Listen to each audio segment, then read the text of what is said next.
នេះដំណើរមកយកបញ្ញាឯសាក់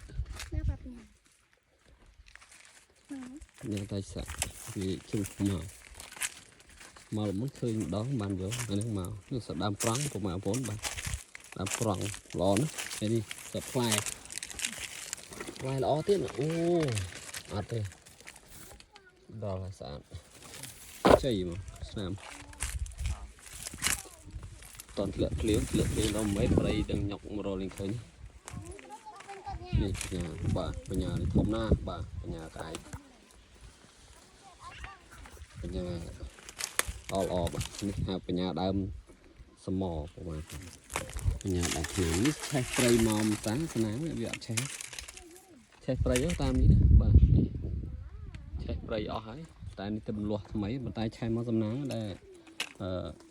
បញ្ញានេះអត់ឆេះបាទល្អនេះឆេះឡើងខ្លោចអស់តាមនេះឆេះដែរនេះតែឆេះតិចនេះបញ្ញាផ្សេង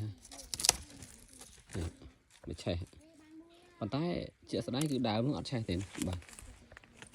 ជាក់ស្ដែងមកគឺអត់ឆេះបញ្ញានេះទាំងមូលទេបាទហើយព្រៃតាមនេះបងប្អូនដឹងហើយព្រៃតែពេលឆេះសន្ធោសន្ធៅតម្លងបាទតែឥឡូវនេះឆេះអស់ហើយនៅសល់តែដើមប្រង់ដើមអីនេះគឺលាស់ថ្មីមកទេ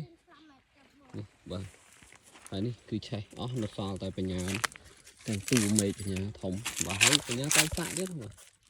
តែសាក់កំបេះផុយសំខាន់គឺអត់ឆេះសំបែស្លឹកឆេះអត់អស់បាទញ៉ាំនេះបាទសំបែស្លឹកនេះឆេះអត់អស់នេះតែឆេះខាងក្រោមនេះខាងក្រោមឆេះតែឆេះនេះបាទ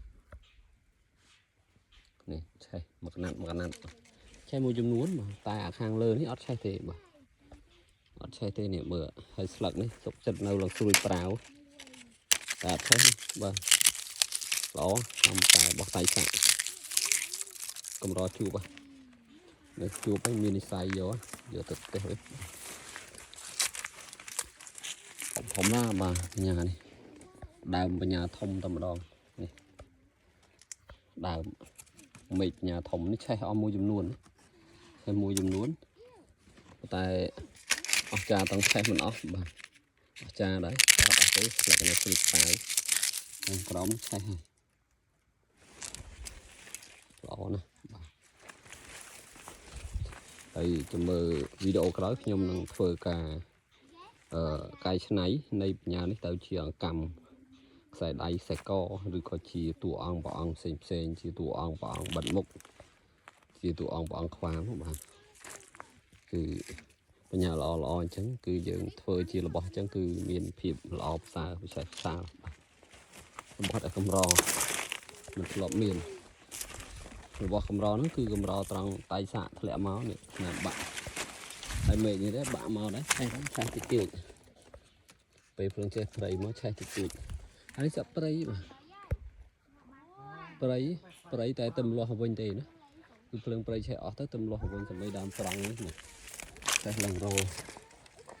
ឆេះឡើងខ្មៅបាទនេះរបស់ថ្មីហើយជាស្បែកនេះគឺអត់ឆេះបញ្ញាដល់ល្អមែនទេ